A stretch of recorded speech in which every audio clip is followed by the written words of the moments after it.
Hey guys, Samantha here with the Trauma Twins. I know you guys are patiently waiting for the full story on what happened with my grandpa's case and how we found out and all of the details. This is something that I want to do with my sister because we found out together. It was very emotional, it was very traumatizing, and this is just as much her story as it is mine.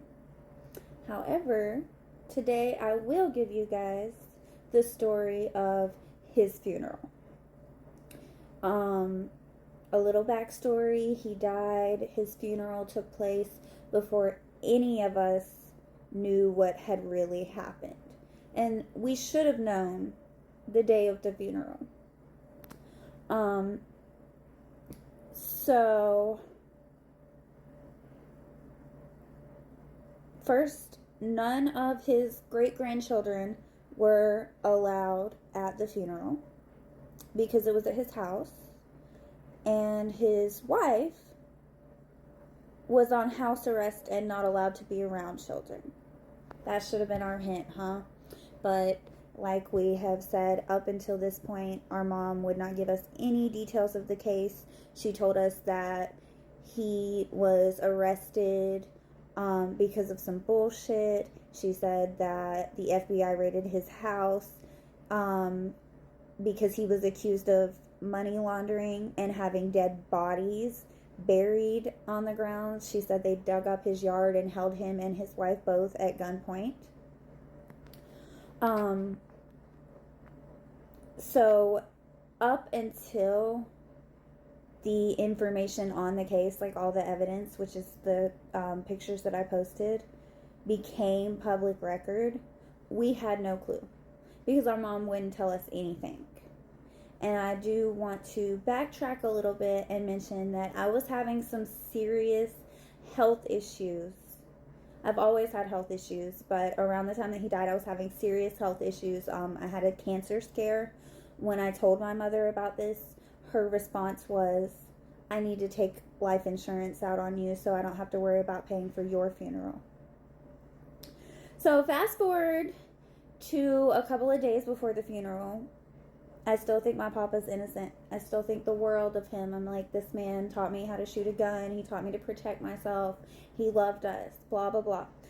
We all thought this. He was our grandfather. So my mom asked me to write a eulogy for the pastor who was going to be talking at the funeral to read. I struggled with this, but I agreed to this. Now, here is where I should mention that my grandpa's wife,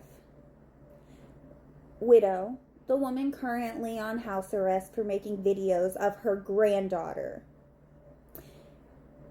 likes to do drugs recreationally. She pops pills like they're candy. You can hardly ever understand what she's saying, and she can't walk straight. She shouldn't, she can't drive. She can't really do anything because she's always so high out of her mind.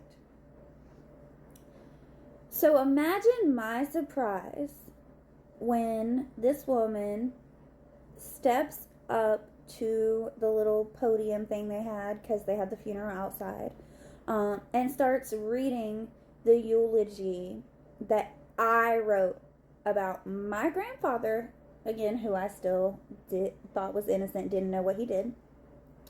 She's slurring her words. She's stumbling.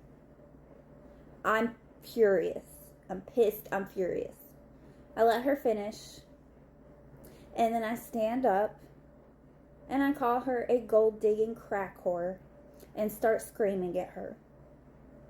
My mom then tries to intervene, and I start yelling in her face that she's a liar, I hate her, and if she does try to take life insurance out on me, I will sue her because she does not have my permission. So my sister gets in the middle and tries to, kind of break us up because, it's a funeral, be respectful, blah, blah, blah. Again, none of the grandchildren knew that he was a pedophile. So I'm like, my uncles are like, let's call the cops. And my sister's like, we don't do that in this family. We don't call the cops. We can settle our shit right here. So I'm like, you know what? Fuck this. I leave. I do a burnout in the yard. I haul ass. My mom then sent me a bunch of bullshit and then tells my sister to not invite me to Easter the next day at my sister's house because his funeral was the day before Easter. Well, my sister, of course, is like, no, she's my sister. Like, you know, she can come to Easter. I'm not taking sides on this. Mind you, my sister thought it was hilarious because if y'all know me, y'all know when I snap, I snap. Now, that being said, had I known that he was a pedophile, I may not have gone to that funeral. But if I did, I would have showed my ass even more. It wasn't until at least a month or two later that we found out the truth. More details and story time with my sister coming soon.